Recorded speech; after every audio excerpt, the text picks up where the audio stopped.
So hello everyone, कैसे हो। तो मैं हूं तुम्हारा भाई जेडी और करते हैं ब्लॉग की शुरुआत महादेव के आशीर्वाद के साथ। जय शिव शंकर, जय शिव शंभो। तो यार कुछ लोगों के कमेंट्स आ रहे थे कि भाई आपने प्रिपरेशन कैसे करी, बता दो क्या क्या करना चाहिए।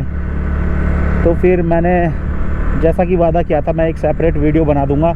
थोड़ी सी काम की बातें होगी, थोड़ी बकवास बातें होंगी, तो अपने हिसाब से निकाल लेना क्या क्या तुम्हें काम की चीज़ लगी, और बाकी जो बकवास लगेगी उसे साइड कर देना। तो यार मैं बताता हूँ तुम्हें, मैंने जो है एक SBI क्लरिकल का एग्ज़ाम दिया था 2021 में।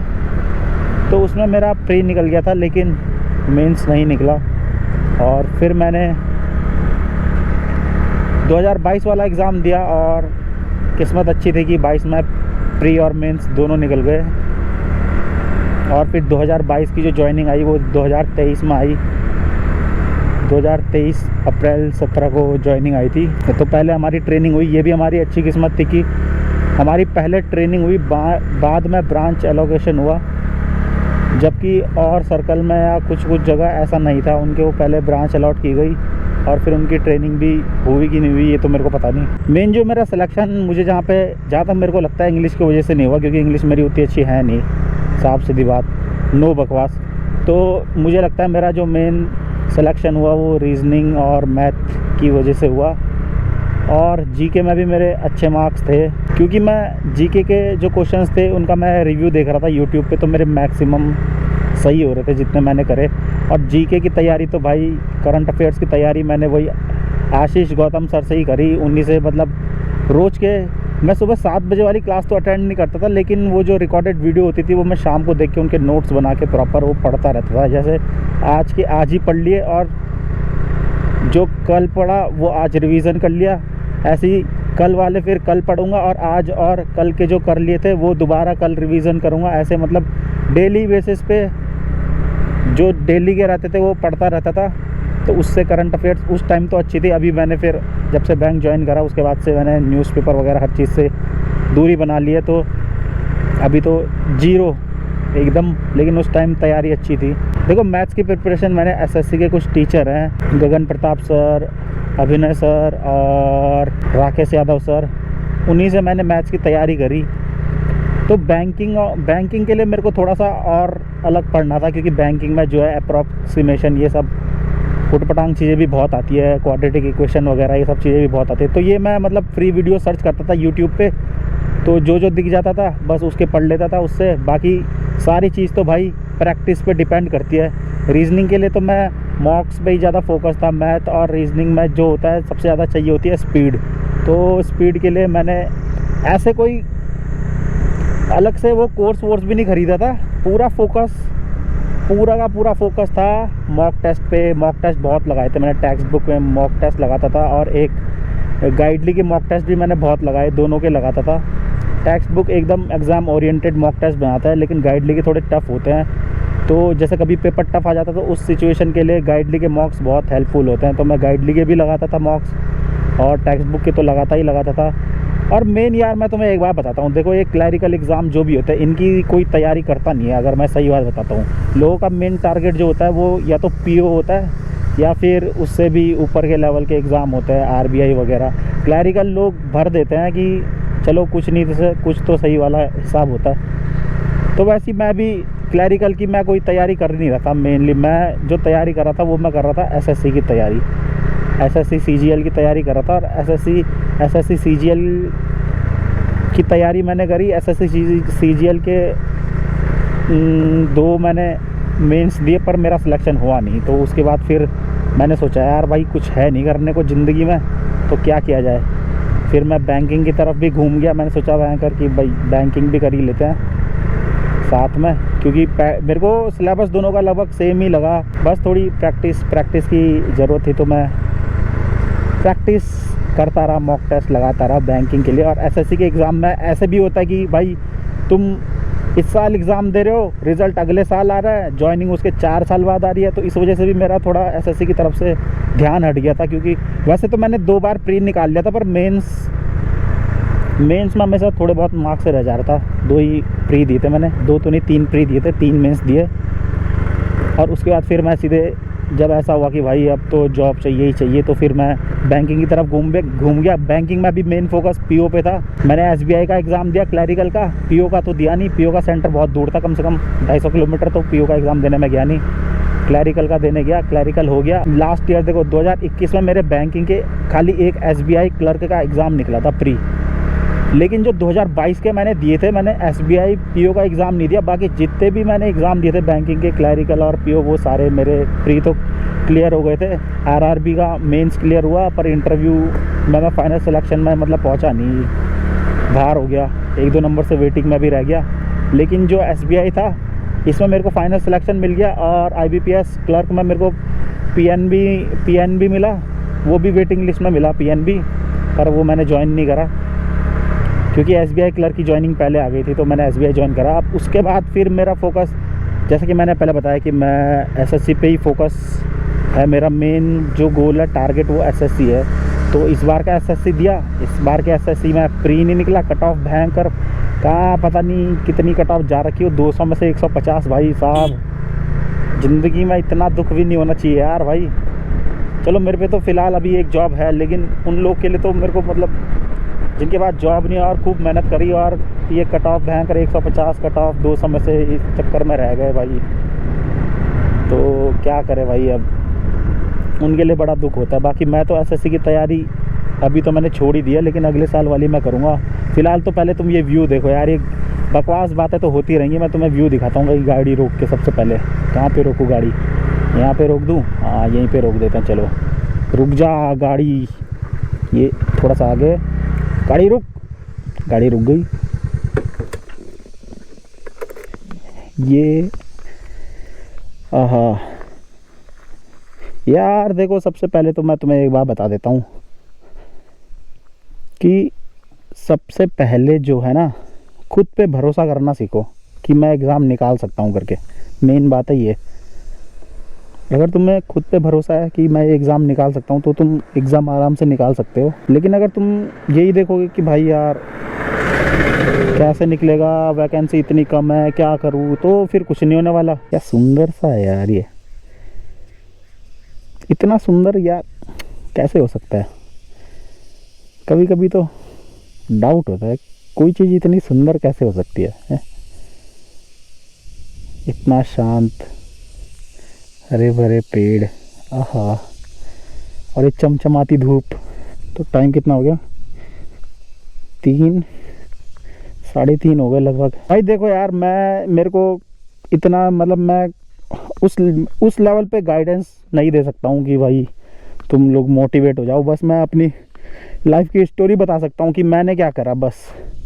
लेकिन अब तुम जैसे बाकी बैंकर्स है बहुत सारे, वो बढ़िया गाइड वगैरह करते हैं, तो वैसा मोटिवेशन तो मैं नहीं दे सकता यार, है ही नहीं। अब है ही नहीं।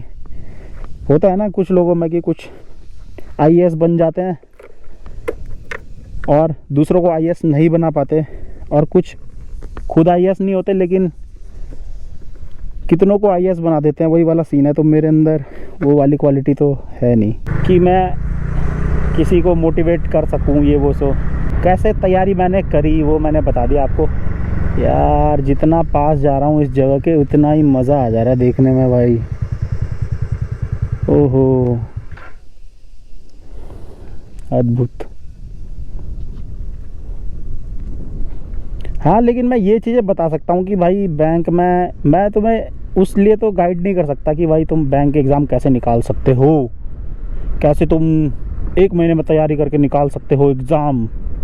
ऐसे वैसे तो मैं नहीं बता सकता, पर मैं ये बता सकता हूँ कि भाई बैंक की लाइफ कैसे होती है, आफ्टर सिलेक्शन तुम्हारी लाइफ कैसे होगी, ये सब चीज़ें मैं बता सकता हूँ। कुछ लोग ये भी कहेंगे कि बुक्स मैंने कौन सी बुक्स मैंने फॉलो करी थी, तो ये बुक्स की मैं बात बताता हूँ। मैंने बैंकिंग के लिए अड्डा से बुक्स मंगाई, वो उनकी एक मेंस फोकस वाली बुक थी, पता नहीं क्या नाम था उस किताब का, मुझे नहीं पता, पर मैंने मंगाई।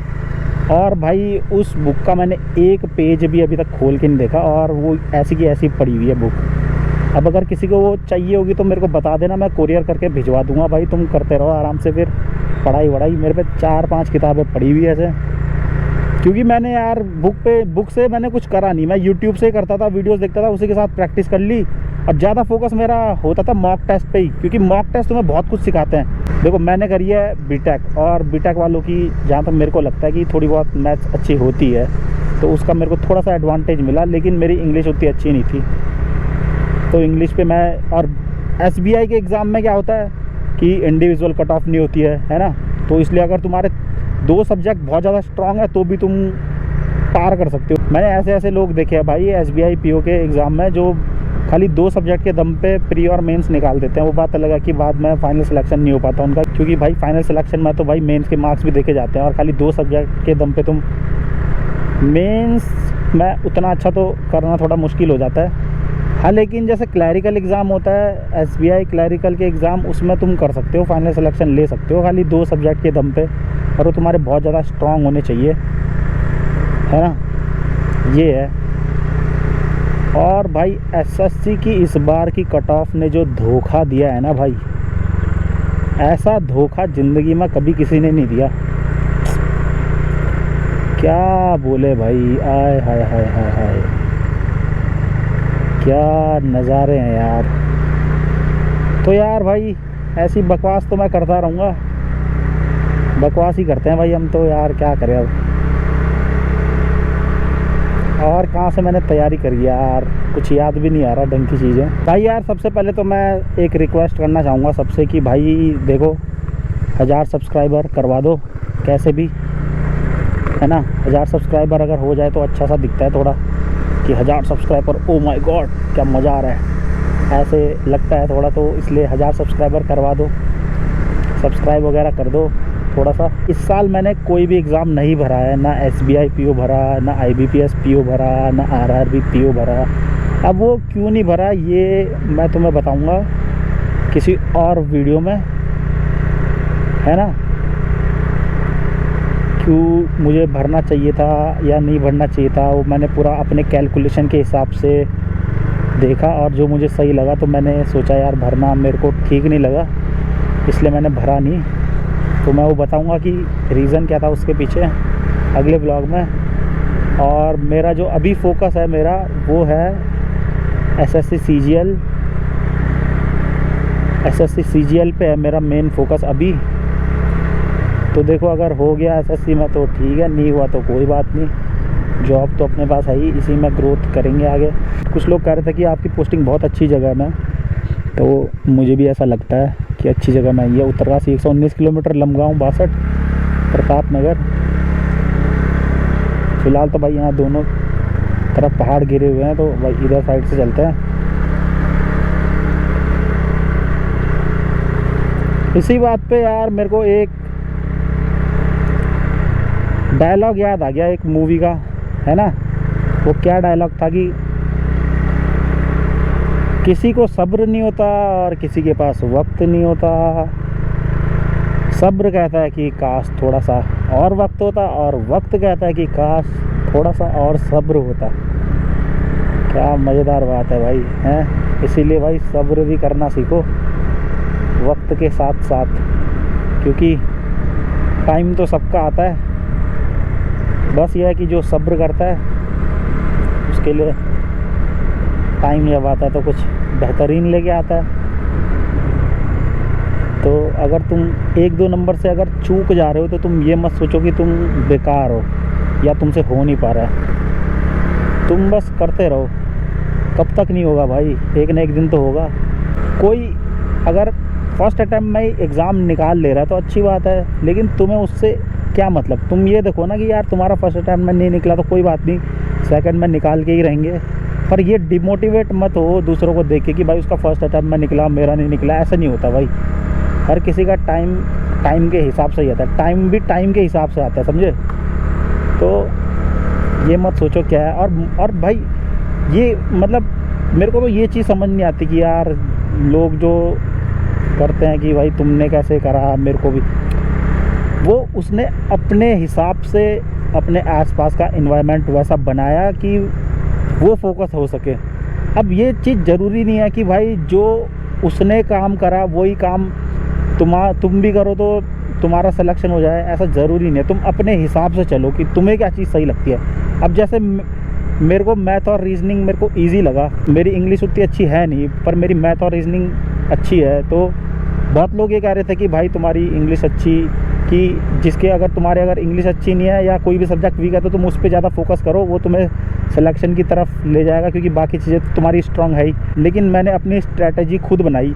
मैंने ये सोचा कि भाई जब भयंकर इंडिविजुअल कट ऑफ है ही नहीं तो फिर मेरी इंग्लिश अगर अच्छी नहीं भी है तो मैं फ़ोकस उस पर ज़्यादा क्यों करूँ, क्योंकि मुझे पता है मेरे 15-20 नंबर तो इंग्लिश में आ ही जाएंगे।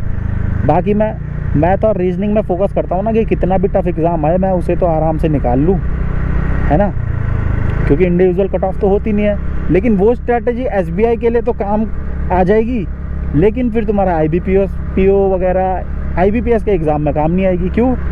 क्योंकि भाई वहाँ होती है इंडिविजुअल कट ऑफ। अब तुम्हें भयंकर पढ़ने तो सारे सब्जेक्ट पढ़ेंगे, अब जब तुम पढ़ ही रहे हो तो फिर हर चीज़ ढंग से ही पढ़ो, है कि नहीं। अब कुछ लोगों को मेरी बात समझ में आ रही होगी, कुछ लोग को लग रहा होगा कि भाई ये क्या उटपटांग बातें किए जा रहा है। तो इसीलिए मैं पहले ही बोल रहा था स्टार्टिंग में कि भाई मेरी स्ट्रैटेजी पे ज़्यादा ध्यान मत दो, कुछ बातें बकवास होंगी, कुछ बातें काम की होंगी, बस तुम नज़ारों का आनंद लो। इसीलिए तो मैं मोटो व्लॉग करते हुए आया। अगर मैं मोटो व्लॉग करते हुए भी कुछ चीज़ बताऊंगा तो अगर कुछ ख़राब बातें भी है तो भाई ये व्यू उन बातों को छिपाने के लिए शायद थोड़ा काम कर जाए। अब मुझे खुद नहीं पता मैं कितने आगे निकल गया हूँ, बस निकले जा रहा हूँ। रास्ते बहुत अच्छे हैं यार पर पतले हैं, है ना।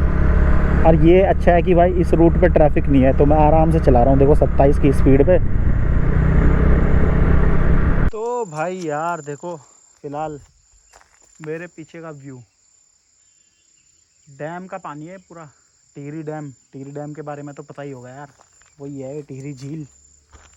इतनी मछलियाँ हैं ना भाई इसके अंदर, एक बार खाते हैं तो स्वाद आ जाता है लगे। मेरे मोटिवेशन तुम्हें कैसे लगे ये कमेंट बॉक्स में कमेंट करके बता सकते हो।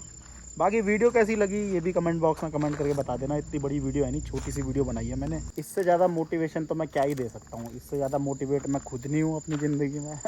मजाक कर रहा हूँ भाई, हम तो भाई खुले दिल वाले आदमी हैं, आज यहाँ तो कल वहाँ।